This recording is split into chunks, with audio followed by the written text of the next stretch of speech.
Hello everyone সকলোকে মোৰ চেনেলৰ আন এটা ভিডিঅ'লৈ স্বাগতম জনাইছো। আজিৰ ভিডিঅ'টোত আপোনালোকলৈ চিলি চিকেনৰ এটা ধুনীয়া ৰেচিপি লৈ আহিছো আৰু খাবলৈও খুবেই টেষ্টি হয়, একেবাৰে ৰেষ্টুৰেণ্টৰ দৰে আৰু লগতে বনাবলৈও সহজ হয় আৰু আপোনালোকক মই দেখুৱাম এতিয়া কেনেদৰে মই বনালো ৰেচিপিটো।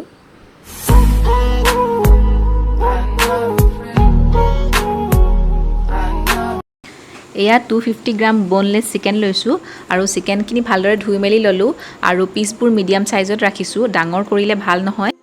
এতিয়া চিকেনখিনি মেৰিনেট কৰি লম। আধা চামুচ নিমখ দিছো আৰু আধা চামুচ দিছো জালুকৰ গুড়ি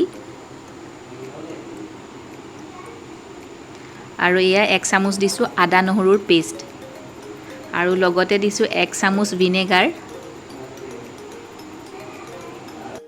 গোটেইখিনি ভালদৰে সানি দিছো আৰু আপোনালোকে ইয়াতে ইচ্ছা কৰিলে ডিম এটাও ভাঙি দিব পাৰে। এতিয়া পুনৰ মিলাই দিছো 1 চামুচ কৰ্ণফ্লোৰ আৰু আধা চামুচ ময়দা।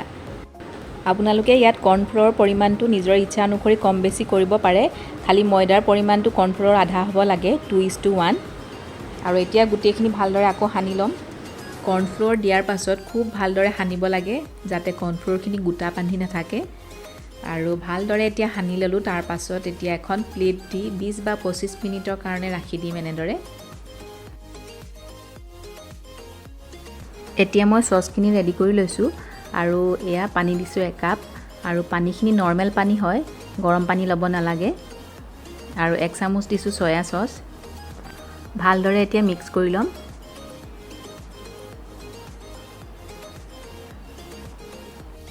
এয়া টমেটো সস দিছো 2 চামুচ আৰু ইয়াৰ লগতে আপোনালোকে ৰেড চিলি সসও দিব পাৰে থাকিলে আৰু মোৰ ওচৰত নাই কাৰণে এতিয়া মই দিয়া নাই আৰু গোটেইখিনি ভালকে মিক্স কৰি লৈছো আৰু লগতে দিছো কৰ্ণফ্লোৰ 2 চামুচ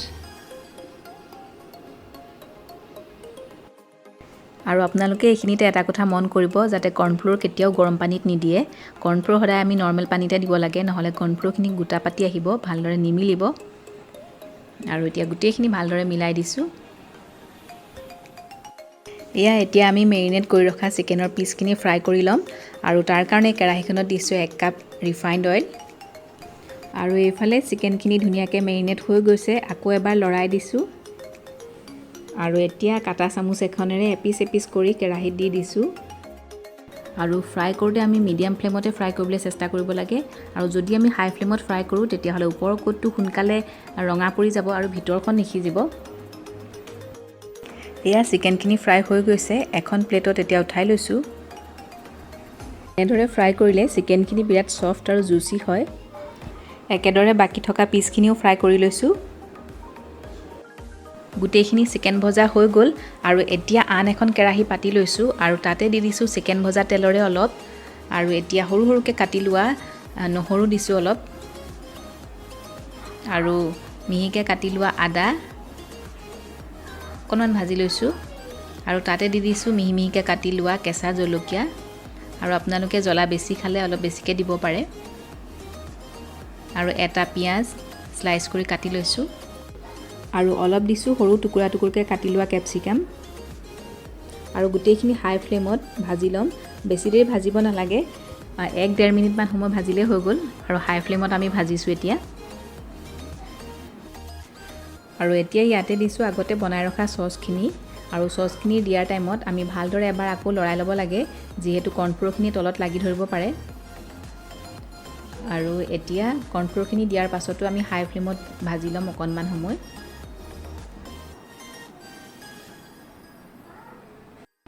এয়া আধা চামুচ দিছো নিমখ আৰু আধা চামুচ দিছো জালুকৰ গুড়ি আৰু টেষ্টটো বেলেঞ্চ হ'বৰ কাৰণে দিছো আধা চামুচ চেনি আৰু ভালদৰে এতিয়া হাই ফ্লেমত ভাজি লৈছো অকণমান আৰু দি দিছো চিকেনৰ পিচখিনি ভাজি ৰখা। ভালদৰে হাই ফ্লেমতে এতিয়া ভাজি ল'ম চিকেনৰ লগত।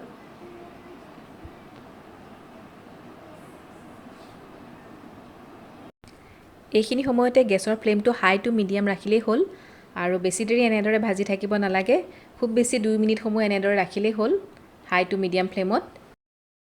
আৰু এনেদৰে আপোনালোকে সহজতে ঘৰতে ৰেষ্টুৰেণ্টৰ সোৱাদ ল'ব পাৰিব আৰু ল'ৰা ছোৱালীকো বনাই খুৱাব পাৰিব। আৰু এতিয়া ইয়াতে মিলাই দিছোঁ অলপ কাটি ৰখা কেঁচা ধনিয়া পাত। ধনিয়া পাতখিনি দিয়াৰ পাছত ভালদৰে অলপ লৰাই দিছোঁ।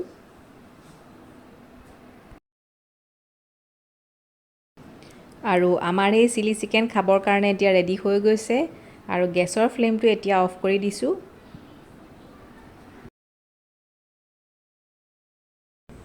গৰমে গৰমে এতিয়া পৰিৱেশন কৰিবৰ কাৰণে এটা বাউলত মই উলিয়াই লৈছোঁ। আৰু আজিৰ এই ৰেচিপিটো চাই কেনেকুৱা পালে আপোনালোকে কমেণ্ট কৰি জনাব। আৰু যদি অলপ হ'লেও ভাল লাগিলে তেতিয়াহ'লে লাইক এটা নিশ্চয় কৰিব। আৰু নতুনসকলে মোৰ চেনেলটো ছাবস্ক্ৰাইব কৰিবলৈ নাপাহৰিব। আৰু লগতে থকা বেল বাটনটো প্ৰেছ কৰি অল কৰি দিলে আপোনালোকে মোৰ পিছৰ ভিডিঅ'বোৰৰ কথা গম পাব। আৰু এইয়া চিলি চিকেন ৰেডি। আপোনালোকেও খাব বনাই। ৰেচিপিটো চাই কেনেকুৱা পালে কমেণ্ট কৰি জনাব। মজা দেই, টেৰিফিক। বহুত টেষ্টি হৈছে।